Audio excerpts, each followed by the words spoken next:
ব্যাপক উৎসাহ উদ্দীপনা ও বর্ণিল আয়োজনের মধ্য দিয়ে পটুয়াখালীর দুমকিতে দৈনিক যুগান্তরের রজত জয়ন্তী উদযাপিত হয়েছে। এ উপলক্ষে বৃহস্পতিবার সকাল 11টায় একটি বর্ণাঢ্য শোভাযাত্রা উপজেলার বিভিন্ন গুরুত্বপূর্ণ সড়ক প্রদক্ষিণ করে। পরে উপজেলা পরিষদ অডিটোরিয়ামে কুইজ প্রতিযোগিতায় অংশ নেন শিক্ষার্থীরা। বিজয়ী শিক্ষার্থীদের মাঝে পুরস্কার বিতরণী শেষে কেক কাটা ও আলোচনা সভা অনুষ্ঠিত হয়।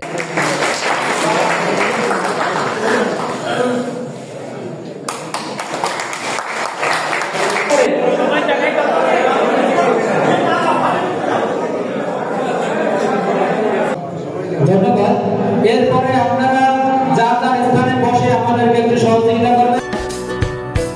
যুগান্তরের ২৬ বছরে পদার্পণ উপলক্ষে বর্ণিল আয়োজনে প্রধান অতিথি হিসেবে উপস্থিত ছিলেন বিশিষ্ট শিক্ষাবিদ ও গবেষক, পটুয়াখালী বিজ্ঞান ও প্রযুক্তি বিশ্ববিদ্যালয়ের pro vice chancellor professor doctor S M. Hemayet জাহান।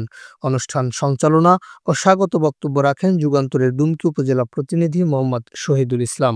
দুমকি প্রেস ক্লাবের সভাপতি আবুল হোসেনের সভাপতিত্বে বিশেষ অতিথি হিসেবে আরও উপস্থিত ছিলেন দুমকি থানার ভারপ্রাপ্ত কর্মকর্তা মোহাম্মদ জাকির হোসেন, যুগান্তরের স্টাফ রিপোর্টার আল আমিন মিরাজ, উপজেলা বিএনপির সহসভাপতি মোহাম্মদ ফারুক হোসেন হাওলাদার, যুগ্ম সাধারণ সম্পাদক জাহিদুল হক হাওলাদার, সাংগঠনিক সম্পাদক মেহেদী হাসান মিন্টু, দুমকি উপজেলা জামায়াতের সেক্রেটারি মাওলানা হাবিবুর রহমান, গণ অধিকার পরিষদের সদস্য সচিব নাসির উদ্দিন জুয়েল, পল্লী সেবা সংঘের পরিচালক হোসাইন আহমেদ কবির হাওলাদার, পীরতলা বাজার বণিক সমিতির সভাপতি বশির উদ্দিন হাওলাদার, দুমকি প্রেস ক্লাবের সাধারণ সম্পাদক সাইদুর রহমান খান ও প্রেস ক্লাব দুমকির সাধারণ সম্পাদক প্রকৌশলী কামাল হোসেন প্রমুখ।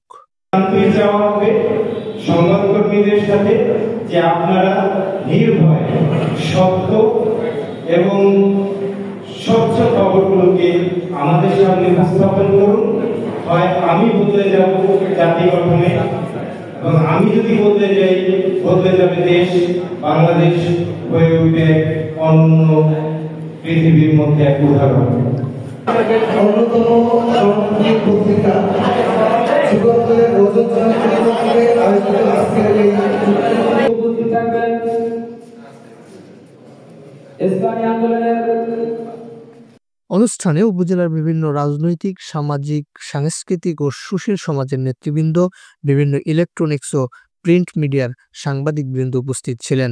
এ সময় অতিথিবৃন্দ প্রত্যাশা করেন যুগান্তর তার প্রতিষ্ঠাতা বীর মুক্তিযোদ্ধা নুরুল ইসলামের দেখানো পথে সাহসিকতার সাথে আগামীর পথ চলবে। নাঈম হোসেন, যুগান্তর।